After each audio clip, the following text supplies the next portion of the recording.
உங்கள் favourite TV ஷோக்களை இனி miss பண்ண தேவையில்லை. ZEE5 இல் முற்றிலும் இலவசமாக காணுங்கள், இங்கேயும் எப்பொழுதும். எப்படியாவது உங்க தங்கச்சிய நீங்க இந்த விஷயத்துக்கு சம்மதிக்க வச்சு இந்த கல்யாணத்தை நடத்தணும்.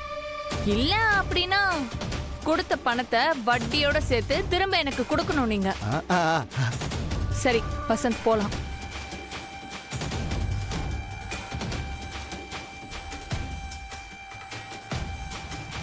ஐயோ, எவ்வளவு பணம் வர போகுது. என்னங்க அவங்க என்னென்னமோ சொல்லிட்டு போறாங்க, நீங்களும் சரி சரின்னு தலையாட்டுறீங்க.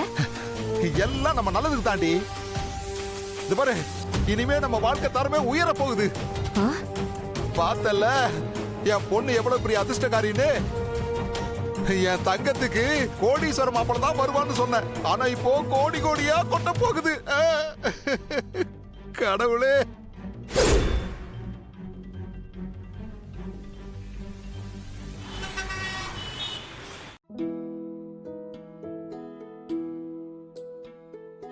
அம்மா, நம்ம நினைச்ச மாதிரி எல்லாமே நல்லபடியா நடக்க போகுதுமா. இந்த மாசம் 15ஆம் தேதியே மனோஜுக்கும் சுபாவுக்கும் கல்யாணம் பண்றதுக்கு தேதி குறிச்சிருக்கு. என்னம்மா சொல்ற? ஆமாமா, இப்பதான் பேசி முடிவு பண்ணாங்க. ஒரு பெத்த அம்மாவா உங்க வீட்டுக்கு வரப்போற மருமகளுக்கு நீங்க தான் பூ வச்சு முறை செஞ்சிருக்கணும். ஆனா அப்படி நம்ம பண்ண முடியாத சூழ்நிலையில இருக்கும். அதனாலதான் அங்க எல்லாமே முடிஞ்ச கையோட உங்ககிட்ட ஆசீர்வாதம் வாங்க சுபாவை நேரா இங்க கூட்டிட்டு வந்திருக்கேன். என்ன சுபா பாத்துட்டு இருக்க? கால்ல விழுந்து ஆசீர்வாதம் வாங்கிருமா? அதுக்கெல்லாம் இனிமே அவசியம் இல்ல.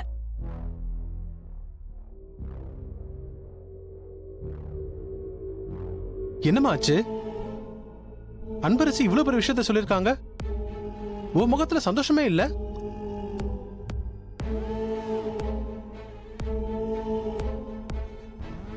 மா, சுபாவை ஆசீர்வாதம் பண்ணி பூவை தலையில வச்சு அவளை ஏத்துக்கமா.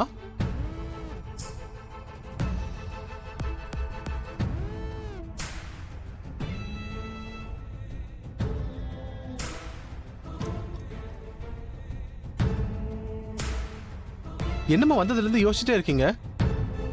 அந்த பூவை சுபா தலையில வச்சுடுங்கம்மா.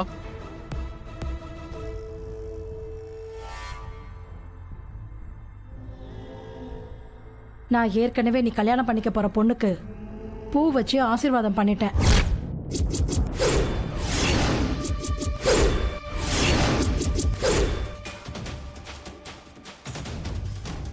என்னம்மா சொல்றீங்க? ஆமாப்பா.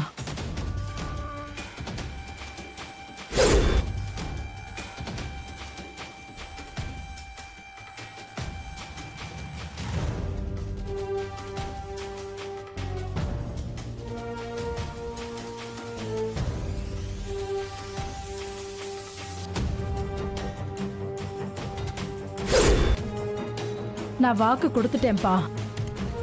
அதனால நீ உன் மாமா பொண்ணதான் கல்யாணம் பண்ணிக்க போற. என்னம்மா நீங்க இப்படி பண்ணிட்டீங்க? மனோஜுக்கும் சுபாவுக்கும் தானே ஏற்கனவே கல்யாணம்னு முடிவாயிருக்கு. அதையும் உங்க சம்மதத்தோட தானே நாங்க பண்ணோம். எங்க கிட்ட எல்லாத்துக்கும் சரின்னு சொல்லிட்டு இப்போ கடைசியில உங்க பையனை அவங்க பொண்ணுக்கு கட்டி வைக்கிறேன்னு சொல்லி அனுப்பியிருக்கீங்க.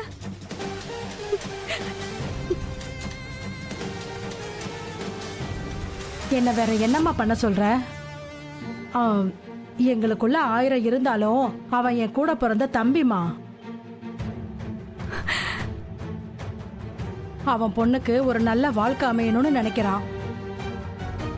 அந்த நல்ல வாழ்க்கைய என் பையன் மூலியமா கிடைக்கணும்னு என்னைய நம்பி வந்திருக்கான். மனோஜ் அப்பாவே அவன் கனவுல வந்து அவன் பொண்ணை கொடுக்க சொல்லி சத்தியம் வாங்கியிருக்காரு.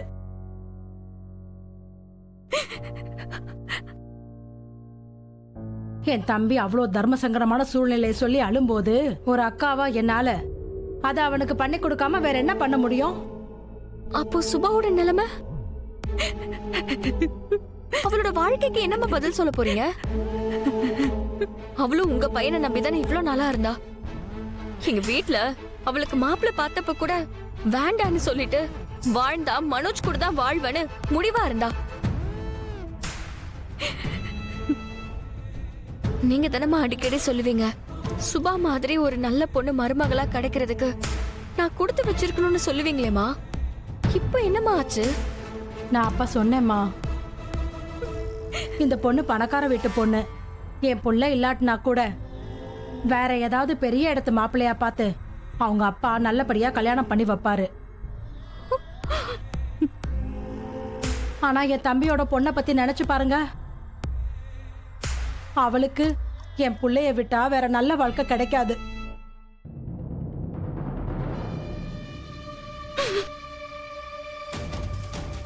என்னை பொறுத்த வரைக்கும் பணக்கார சம்பந்தத்தை விட என் சொந்த தம்பியோட உறவு தான் ரொம்ப வசதி. எனக்கும் அதுதான் முக்கியம்.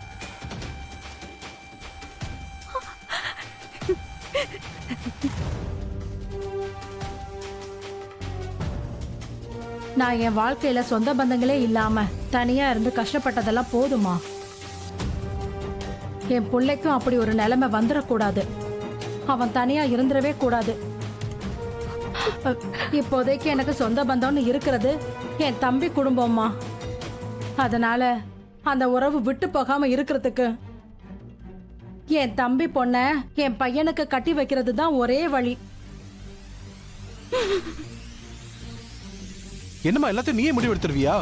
கல்யாணம் பண்ணிக்கும் போது நாமா என்கிட்ட ஒரு வார்த்தை கூட கேட்காம நீ அவங்களுக்கு வாக்கு கொடுத்துருக்க. இவ்வளவு நாள் நம்மளை கண்டுக்காம திடீர்னு வந்து அக்கான்னு சொன்னதும் நீ பாட்டுக்கு உன் இஷ்டத்துக்கு அவன் கேட்கறதுக்குலாம் சரின்னு சொல்லி அனுப்பிடுவியாமா?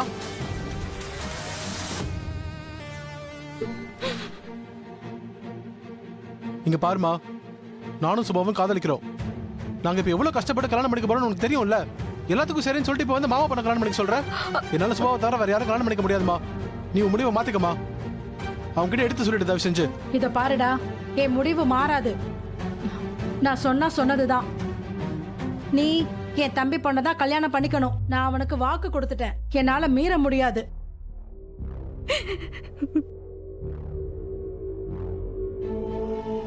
இல்ல, நான் சொல்றத நீ கேட்க மாட்டேன்னு சொன்னேன்னா நான் செத்த பிறகு நீ ஆசைப்பட்ட பொண்ண கல்யாணம் பண்ணிக்கோ. அம்மா, நான் சுபாவை எந்த நிலைமையில கல்யாணம் பண்ணிக்க போறேன்னு உனக்கு தெரியாது. என்னால அவளை தவிர வேற யாரும் கல்யாணம் பண்ணிக்க முடியாதுமா. நான் அவளை காதலிக்கிறதையும் தாண்டி சுபா இப்ப. மனோஜ், கொஞ்சம் அமைதியா இரு. அம்மா, நான் என்ன சொல்ல வரேன்னா, இங்க பாருமா, இதுக்கப்புறம் நீ எதுவுமே சொல்ல வேண்டாம். அது மட்டும் இல்லாம இந்த கல்யாண விஷயமா பேசுறதா சொல்லி மறுபடியும் இந்த பக்கம் வந்துடாத. என் பையன் என் தம்பி பொண்ணு கழுத்துல தான் தாலி கட்டுவான்.